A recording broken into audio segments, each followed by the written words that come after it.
mbokk internet Seneweb TV seneweb.com ñi ngi leen di nuyu di leen ziar actuellement ni ñuy wax ak yéen ñi ngi fii ci Bambali dëkk Sadio Mané ñëw nañ fi nag ngir xamal leen gën leen a xamal kan mooy Sadio Mané dinañ dox tuuti ci kanam gis ay réalisation gis fan la commencé parce que tout a commencé ici donc ci kanam tuuti dinañ dugg ci biir village bi xool ay réalisation li mu fi jot a def waaye dinañ dem tamit gis li nga xam ne moo di ay mbokkam coach am professeur am mais également ay entourage am pour mën a xam réellement qui est Sadio Mané topp leen ñu dem.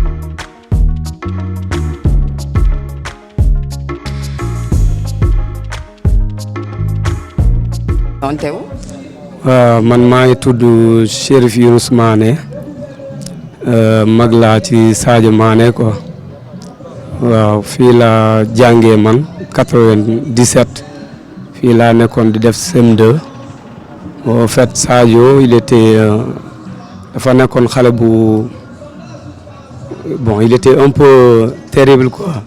Terrible comment?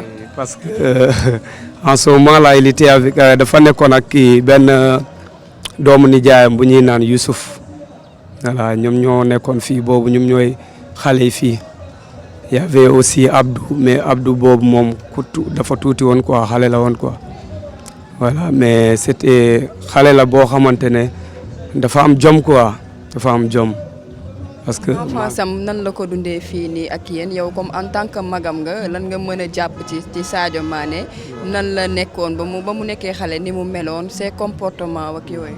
bon c'est un gosse vraiment daf ma respecté carrément en tout cas man ak moom à chaque fois buy def yenn yi yaayam bu ma nee demal ki jógal bon man su ma ñëwee rek day bàyyi quoi franchement il me. lan la daan def. bon parfois xam nga rek buñ ko ne kaay sangu ay affaire yooyu il faut mu daw parfois mu nekk ci kii bi ci terrain bi fii parce que on est en face école bi léegi ci terrain bi lay nekk quoi parfois di football yaa am bu ko wooyee kaay sangu affaire yooyu xam nga parfois day terrible quoi.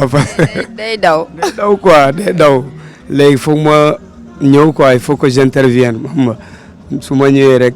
dama koy woo ma ne ko acca kaay mu ñëw sangu et franchement après man bi ma jugee fii ci laa dem Ziguinchor mais bi ma yàggee Ziguinchor damay géej fii parfois quoi mais après entre temps benn jour ma dégg ñuy naan Sadio Mané sam benn boy moo ma ko njëkk a wax ma ne ko mais yow kan mooy Sadio Mané bi ngay wax noonu benn jour ma ñëw kër ga fii ma gis ko muy bondel ma ne waaw boy bi. boy si la ma kii bi Antoine mooy nijaayam mu ne ma sa boy bi la de ma ne ko d'accord boobu laa xam mais c'est quelqu'un vraiment il est bien naturellement bien franchement dafa amoon jom quoi franchement loo ko yónnee daal amul sikk sak dina dem yónnee moom amul benn problème ci yooyu. nangu woon na yónneent daal mais lan la doon bañ. bon parfois comme.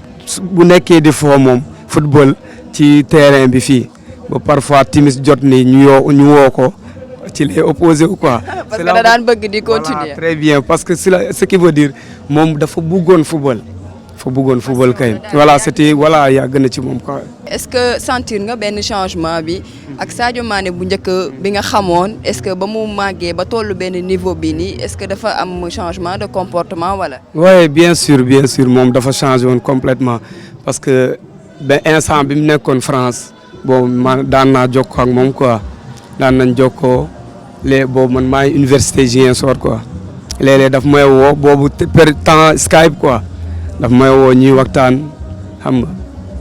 mais après par la suite bi mu demee fële xam nga rek entre temps man je suis devenu enseignant ma nekk côté Bakel waaye dama doon jàngale foofu benn village bu ñuy naan Mudéeri voilà fa laa nekkoon bon entre temps on n'a pas les contacts quoi xanaa bu ñëwee fii si la ñuy gisante quoi.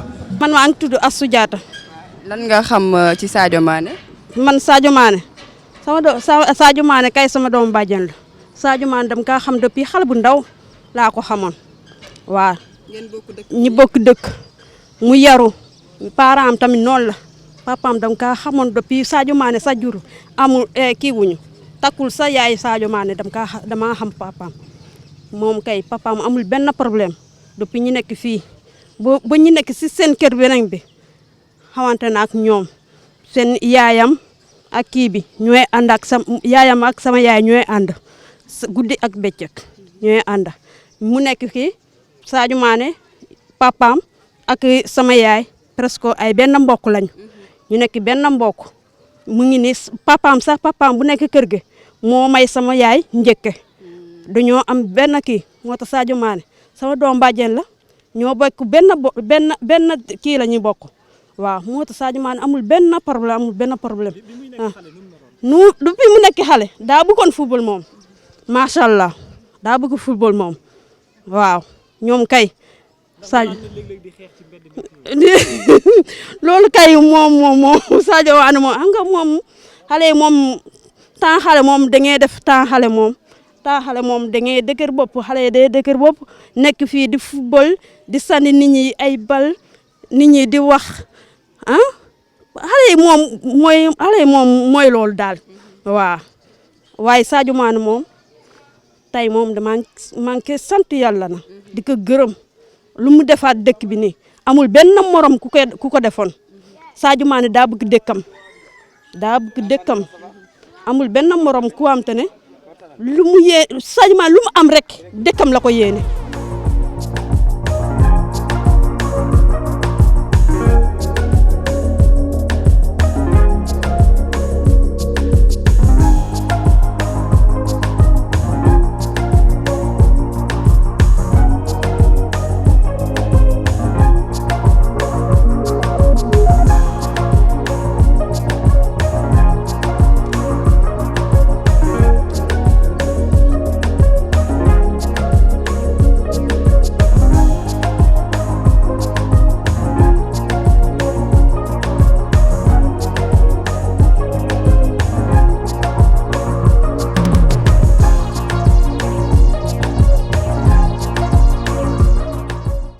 Voilà, on vous laisse le soin de vous présenter.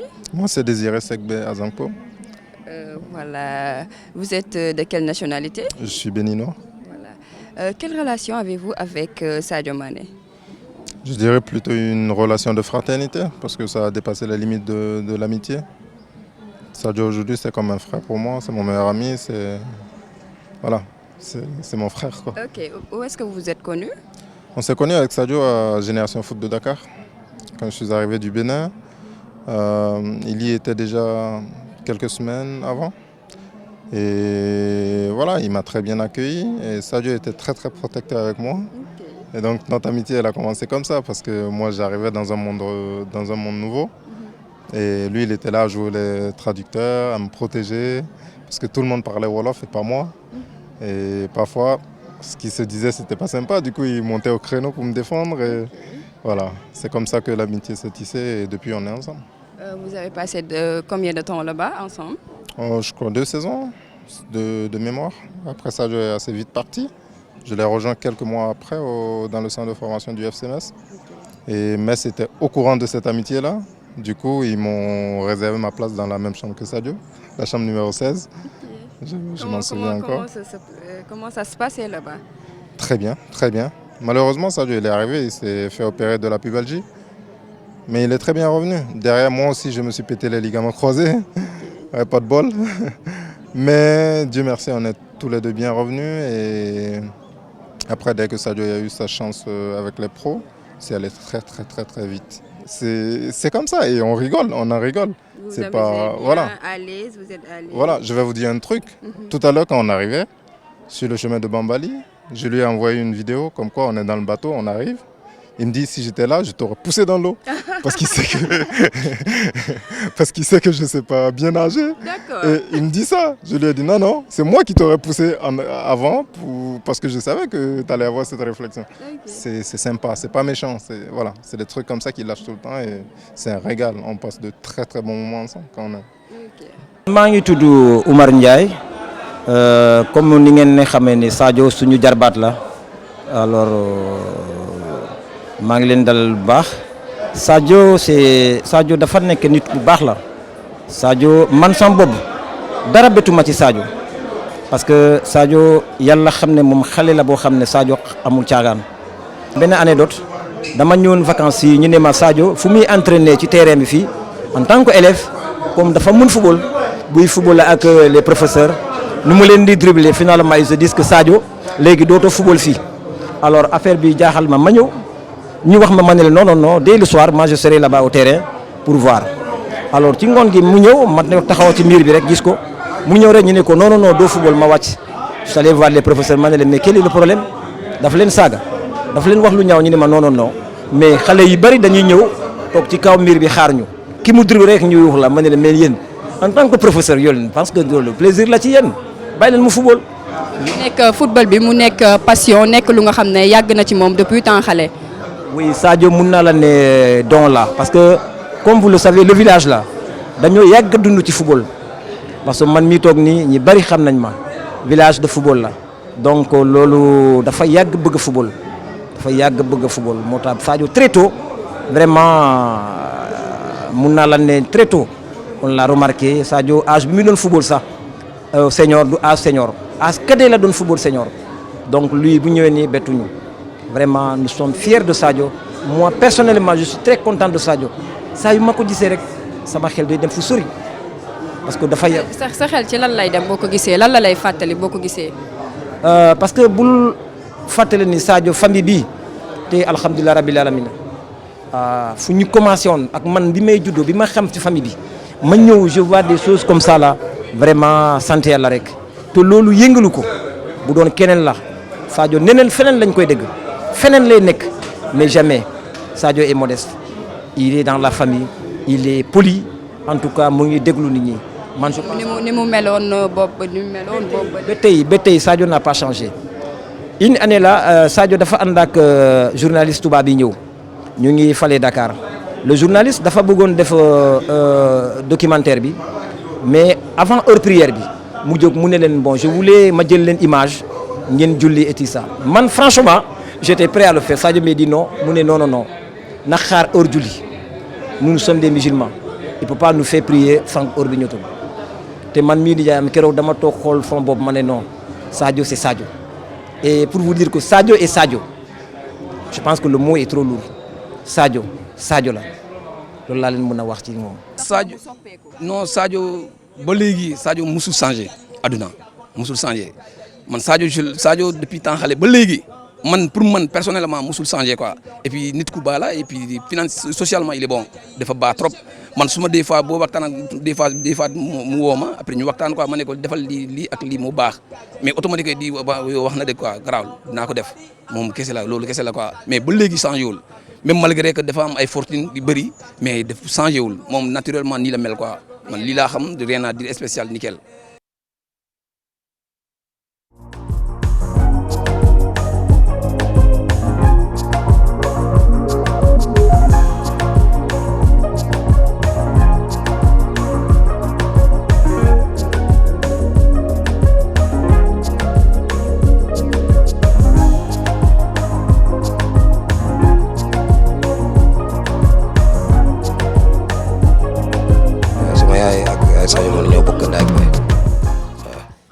la fi sa boutique mu mel ne Sadio am na loxo bu mu la teg. waaw moo ma jooy ab départ bi moo ma tabax kër gi tamit suñu kër moo ko tabax waaw ñun kay ñu ngi sant yàlla bu wér Sadio kay muy defar waaw ñun kay moom waxuñu dara waaw. tabaxal kër gi également jàppale pour nga ubbi boutique bi di ci jaay. waaw daaw bu mu ñëwee ne fi la ma woo mu ne ma ñëwal ma ñëw ma toog ak moom mu jox ma départ mais maa ngi sant yàlla bu wér maa ngi jaay ay moto maa ngi jaay ay pièces waaw et ça maa ngi faj sama soxla yi ko.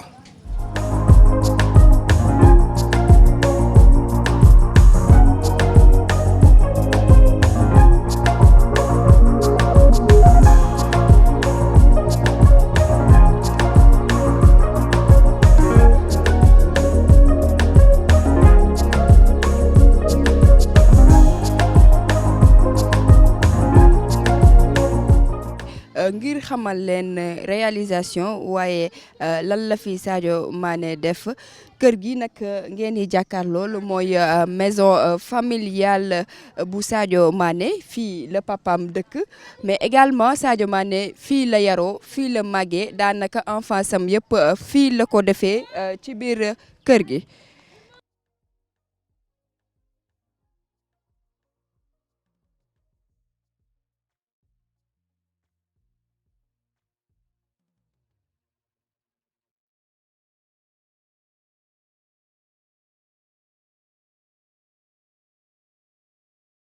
ñi ngi fii ba tey ci Bambali bayal bi rek ngeen di gis fii nag fii la Sadio Mané daan footballé depuis ba mu nekkee xale daanaka fii la passé enfance am yëpp ba mu nekkee xale fii la daan ñëw di jouer mooy bayal bi ngeen di seen moo nekk nii voilà tey fii lañ nar a ñëw ngir amal fi tamit benn match de gala ak ancien joueur mais ay ancien xaritam yi nga xam ne ñoom la nekkalan fii balaa mu daan tukki ñoom lay amal tey fii match de gala mooy bayal bi ngeen di seen mooy terrain bi nga xam ne comme ni ma leen ko waxee tout à l'heure rek fii la Sadio Mané dooree fii la tàmbalee ay mbiram ba fi ngeen koy dégg nii.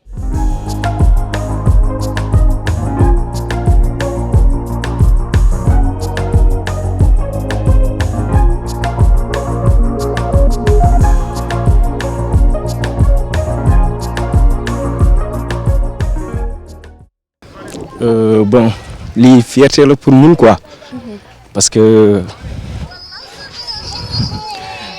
lycée bi lii xalaati ko ñoon lii quoi bañ ko tabax bañ ko tabaxee daf ñoo kontaan quoi parce que bon état mën na am état def ko mais moom nu njëkkee defar affaire yi école bi moo ñi kii quoi moo ñi kontaan lu parce que boo xoolee mais placement école yi classe yi. Sadio Mané je vais l'encourager pour qu'il augmente un effort pour ça. Il augmente encore. Vous voulez quoi d'autre? On voulait qu'il nous donne des courants. Vous n'avez pas d'électricité ici? Oui, non, d'abord dans notre village. C'est où votre village? Marakunda. Marakunda. C'est loin de Bambali? Oui, un peu loin. Un peu loin. Oui. À peine combien de kilomètres? À peu près 3 kilomètres comme ça. 3 kilomètres. Vous voulez quoi? De l'électricité? Oui.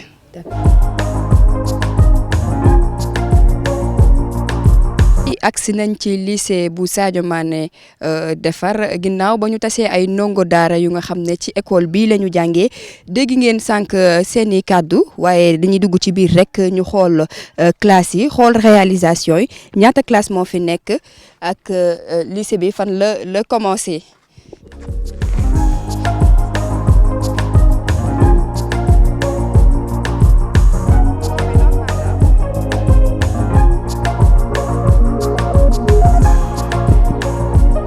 lycée bi ñaata classe moo fi nekk. lycée bi 4 6e la ñaar 5e ñaar 4e benn 3e 3 seconde benn première ak ñetti terminale. waaw lycée bi nga xam ne doomu dëkk bi moo ko tabax yéen nan ngeen ko gisee en tant que jeune élève. lycée bi c'est une fierté pour nous parce que Sadio Mané nous a fait une grande faveur en connaissant cette lycée moderne qui est là maintenant. Tu peux faire tous ces circuits sans déplacer, mais auparavant ici on fait que seulement le troisième pour aller à Sédhiou ou bien à l'autre département. Mais maintenant on reste ici, on a notre bac ici, après on a à l'université pour étudier. Et vous avez de bons résultats ici? Oui, il y a des bons résultats. Chaque année, il y a des bons résultats. Et ça, bravo. Merci beaucoup, merci beaucoup. On est content. Vous réclamez quoi d'autre? Vous voulez quoi d'autre? Et beaucoup de projets pour les jeunes ici à Bambali. Parce qu'il y a beaucoup de talent ici à Bambali. Mais quand même, il n'y a pas assez de matériel pour les exploiter. Matériel comme quoi? Vous voulez quoi exactement? Les centres de formation pour les jeunes footballeurs ici. Mais aussi beaucoup d'emplois pour les jeunes qui n'ont pas de travail, pour y travailler. Merci Sadio Mané, merci Sadio Mané. Abarka kay, abarka bagako.